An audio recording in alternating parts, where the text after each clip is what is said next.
28শে জানুয়ারি 2010 ঢাকা কেন্দ্রীয় কারাগার। রাত 9:30 থেকে 11টা পর্যন্ত ঢাকা কেন্দ্রীয় কারাগারের আশপাশ ও কারাগারের অভ্যন্তরের সব বিদ্যুৎ একযোগে বন্ধ হয়ে যায়। বন্ধ হয়ে যায় বললে ভুল হবে, বন্ধ করে দেয়া হয়। 1.5 ঘন্টা ঢাকা কারাগারের মতো স্পর্শকাতর জায়গায় কেন বিদ্যুৎ বন্ধ করে রাখা হয়েছিল সেটা একটু পরে বলি। আগে বিদ্যুৎ আবার ফিরে আসার পর কারাগারের অবস্থা কেমন ছিল সেটা বর্ণনা করা যাক। ঢাকা কেন্দ্রীয় কারাগারে ওই দিন কয়েদিদের সবার ভেতরে এমনিতেই কিছুটা অস্থিরতা কাজ করছিল, কারণ তারা জানতো জেলখানায় সেদিন 5 জনের ফাঁসি কার্যকর হতে যাচ্ছে। আর যে 5 জনের ফাঁসি কার্যকর হতে যাচ্ছে তারা সকলেই ছিল অত্যন্ত বিনয়ী, কারাগারের সকলের প্রিয় মানুষ।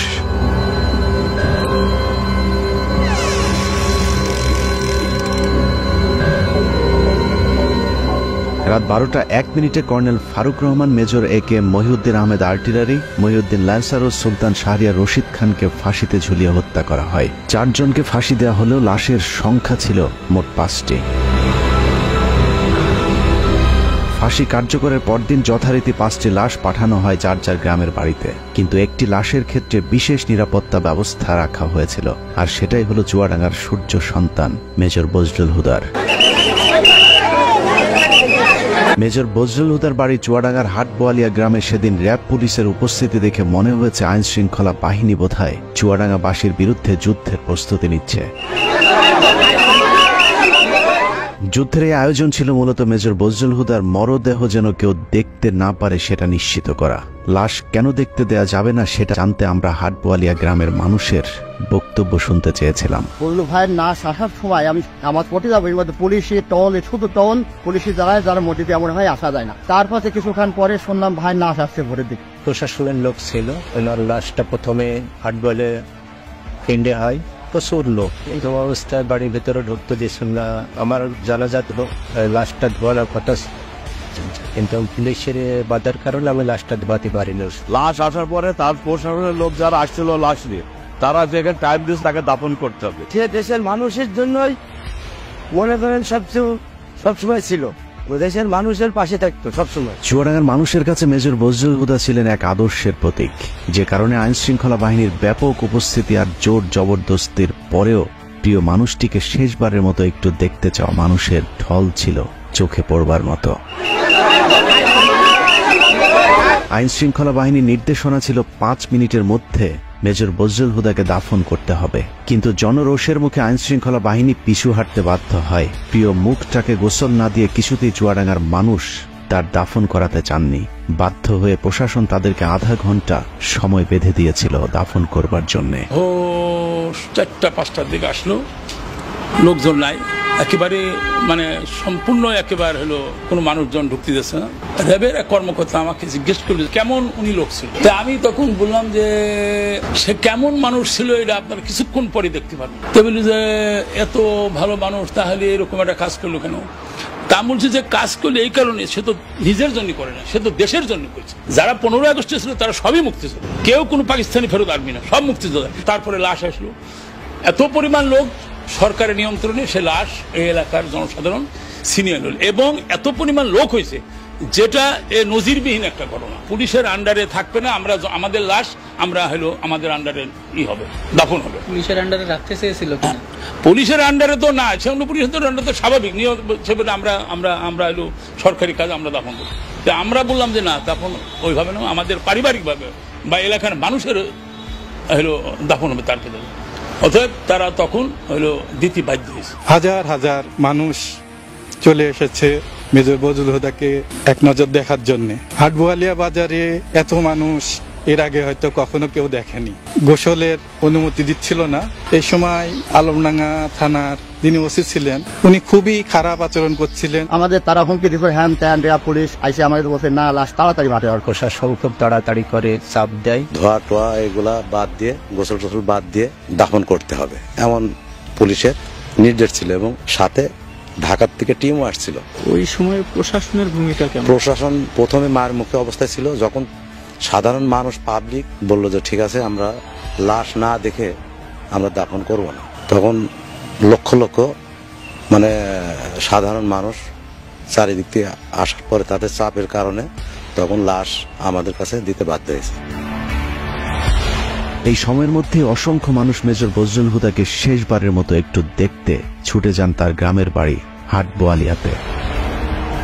3 জেলার জনগণের কারণে প্রশাসনের লোক এখানে পিছিয়ে আগে যায়, তারা এখান থেকে সরে যাওয়ার পর এখানে জনগণের ইচ্ছা মতো তাদের দেখানো হয়েছে। মাটি দেওয়ার চাইছিল, তাই এখান থেকে লেট করানো হলো যে একটু পরে লাশটা মাটি দেওয়া হোক, এই হিসাবে একটু দেরি করে লাশ দেখার পরিপ্রেক্ষিতে আমরা দেখছিলাম।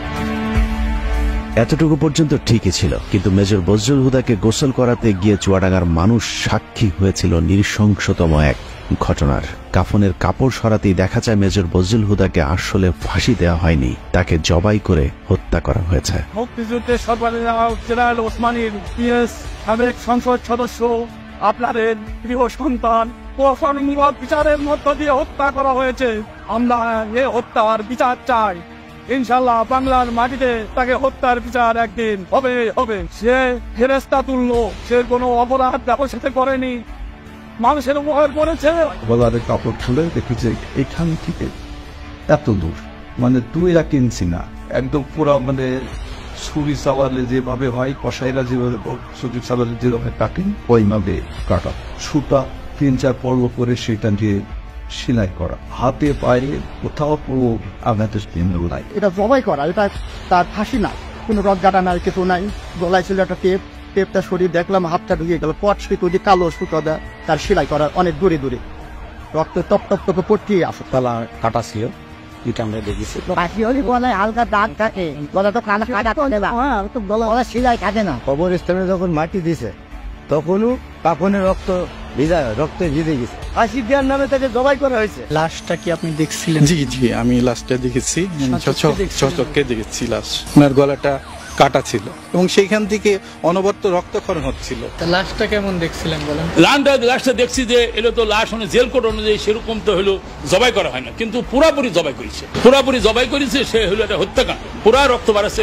কেমন ছিল এটা একটু? একেবারে সম্পূর্ণ গলা কাটিয়ে রক্ত বাড়াচ্ছে, তখন পর্যন্ত যখন আসে তখন পর্যন্ত রক্ত বাড়াচ্ছে। গলা কাটার পরে ওখানে সেলাই টেলাই দেওয়া এরকম কিছু দাগ? না না, সেলাই কাটিয়েছে, কাটার পরে তারপরে হলো সেলাই দিচ্ছে। কফিন খোলার পরে আমরা তখন দেখি যে তার মুখ এবং সবকিছু রক্তে ভেজা। ফাঁসি দেওয়া লাশ তো মানে রক্ত থাকার কথা না। তারপর যখন গোসল করানোর জন্য নেওয়া হয়, দেখি যে গলার এখান থেকে এ পর্যন্ত কাটা এবং মোটা সুতা দিয়ে সেলাই করা। ধোয়ানোর পরও যখন খাটিয়ে করে লাশ নিচ্ছি তখনও রক্ত কিন্তু তাজা রক্ত টপ টপ বসছে। ভিডিওর সময় কি কি কি দেখেছিলেন একটু বলেন তো? ভিডিও করার সময় দেখছিলাম এই সাইডে একটা বড় আকারে একটা দাগ দেখছিলাম।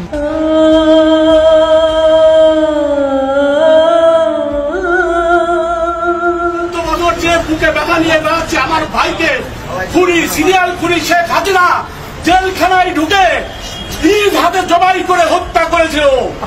আমরা মনে করি যে এটা ফাঁসি দেওয়া হয়নি, শেখ হাসিনা হিংসাত্মকমূলক ভাবে এবং প্রতিশোধমূলক ভাবে সে জেল গেটে যে নিজে হাতে জবাই করেছে। এই হত্যাকাণ্ডের আমরা তীব্র নিন্দা জানাচ্ছি এবং এর বিচারের জন্য ব্যবস্থা করা। বাংলার বীর সন্তান মেজর বজলুল হুদাকে কে কারা কিভাবে জবাই করেছিল সেটা জানতে হলে আবারও 18 তারিখ রাত 9:30 থেকে 11টা পর্যন্ত 1.5 ঘন্টার সেই সময়টাতে ফিরে যেতে হবে, যে সময়টুকুতে ঢাকা কেন্দ্রীয় কারাগার ও তার আশপাশের বিদ্যুৎ বন্ধ করে রাখা হয়েছিল। ওই রাতে ঢাকা কেন্দ্রীয় কারাগারে কয়েক ঘন্টায় যা ঘটেছিল তা হলিউডের হরর থ্রিলার মুভিকেও হার মানাবে। অনুসন্ধানে জানা যায় 2010 সালের 28শে জানুয়ারি রাত 9টার পরপরই জেল গেটের ভেতরে মোট 2টি কালো গ্লাসের গাড়ি প্রবেশ করে। ওই গাড়ির একটিতে এসএসএফ এর সদস্যদের সাথে শেখ হাসিনা এবং অপরটিতে জাহাঙ্গীর কবির নানক, ইসমাইল হোসেন সম্রাট, তৎকালীন ঢাকা বিশ্ববিদ্যালয়ের ছাত্রলীগের দুর্ধর্ষ ক্যাডার সিদ্দিক নাজমুল আলম ছিলেন। ধারণা করা হচ্ছে ওই রাতের অপারেশনের পুরস্কার হিসেবে পরের বছর 2011 সালে ছাত্রলীগের কেন্দ্রীয় সাধারণ সম্পাদকের পদে বসানো হয় নাজমুলকে। এছাড়া সম্রাট ও নানকদেরকেও দেয়া হয় গুরুত্বপূর্ণ দায়িত্ব।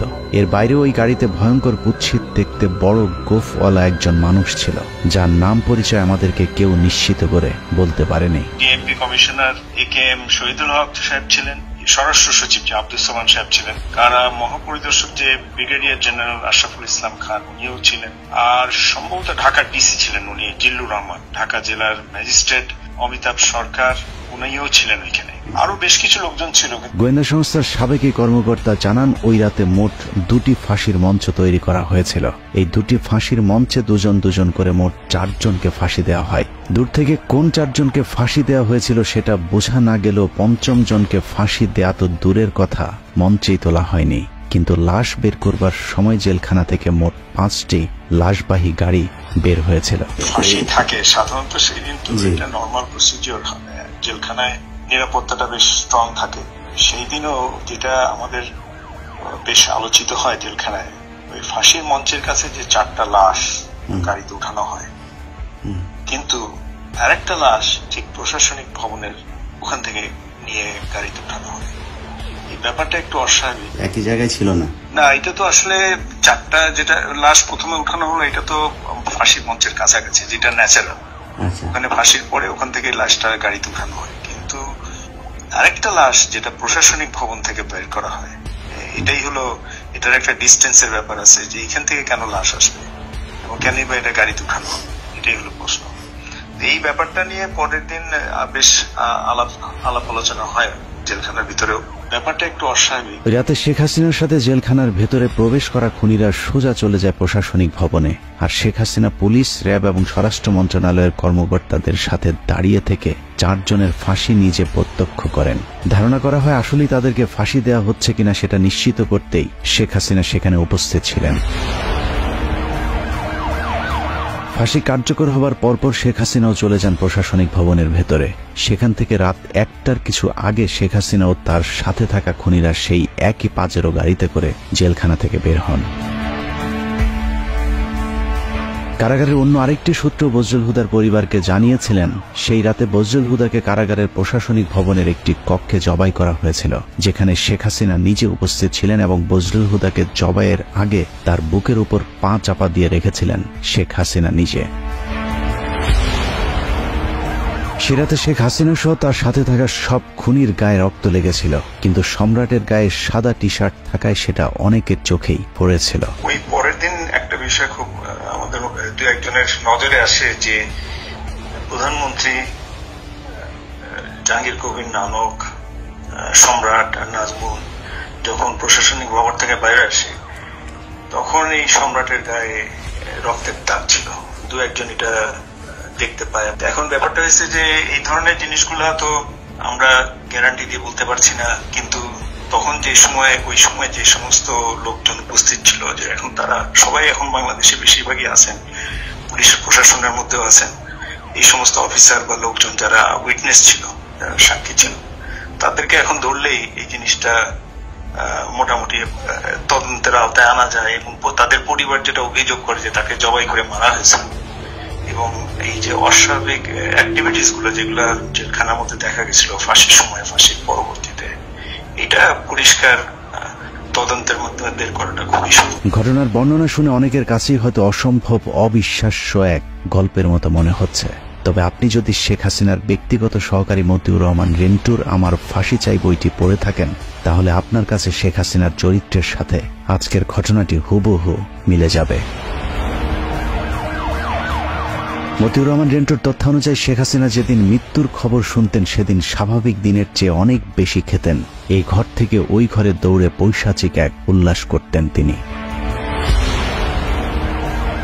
জাহানারা ইমাম যেদিন মারা যায়, সেদিন শেখ হাসিনা বিছানার উপরে উঠে 2 হাত দিয়ে কাপড়ের 2 মাথা ধরে নাচছিলেন, কারণ তিনি জাহানারা ইমামকে তার প্রতিদ্বন্দ্বী মনে করতেন। এক কথায় শেখ হাসিনা একজন নরপিশাচ, রক্তপিপাসু, মানসিক বিকারগ্রস্ত একজন উম্মাদ, যে কারণে একজন মানুষ যার আর কয়েক ঘন্টা পরে ফাঁসি কার্যকর হবে, তাকেও নৃশংসভাবে জবাই করে হত্যা করবার কথা চিন্তা করতে পারে। একটু চোখ বন্ধ করে ভেবে দেখুন, কত নৃশংস নরপিশাচের হাত থেকে আল্লাহ আমাদেরকে বাঁচিয়ে দিয়েছেন। শেখ হাসিনা নাই, শেখ হাসিনা চলে গেছে, শেখ হাসিনা পালায় না। যাই হোক, 15 আগস্টের বীর মুক্তিযোদ্ধা মেজর বজলুল হুদাদেরকে আমরা সম্মান দিতে পারিনি, যে কারণে আজ আবারও শেখ মুজিবের প্রেতাত্মা আমাদের উপর চেপে বসেছিল।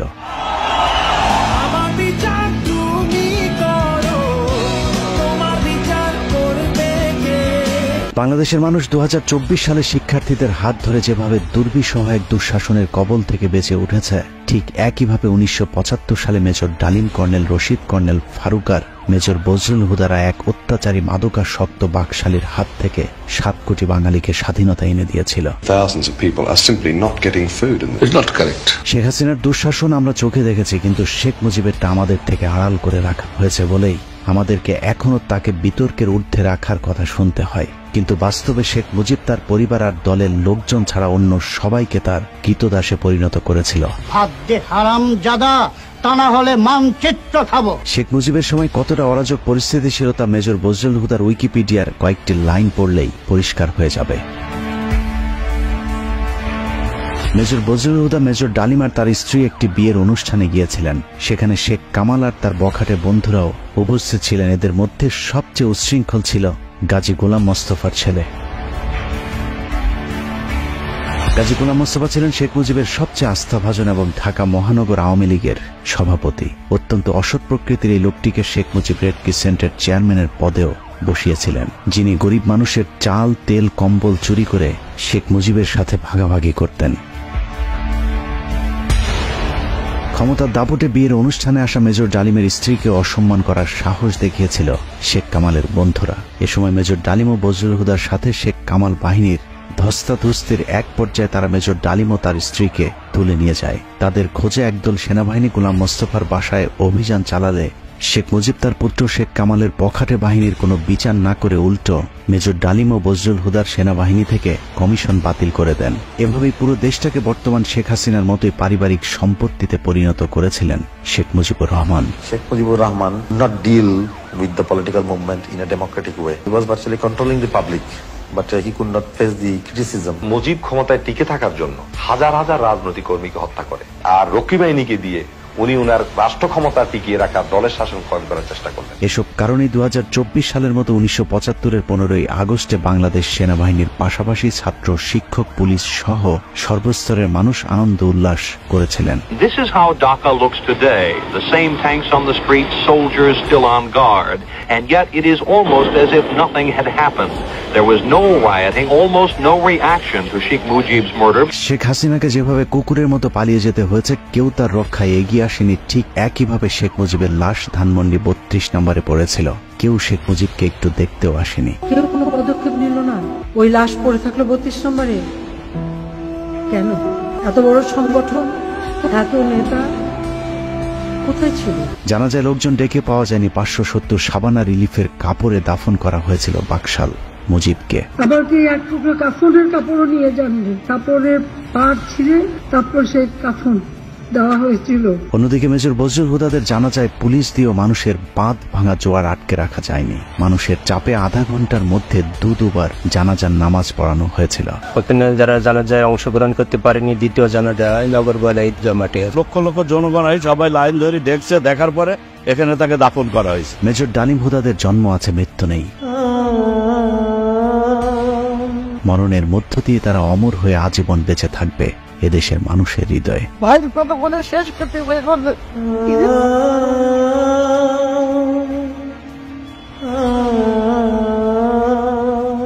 যতবার মুজিব হাসিনাদের মতো নরপশুরা এদেশের মানুষকে শোষণ করতে চাইবে, ততবারই বজলুল হুদারা ফিরে আসবে আবু সাইদ কিংবা মুগ্ধ হয়ে। আমরা তোমাদের ভুলব না। আল্লাহ হাফেজ।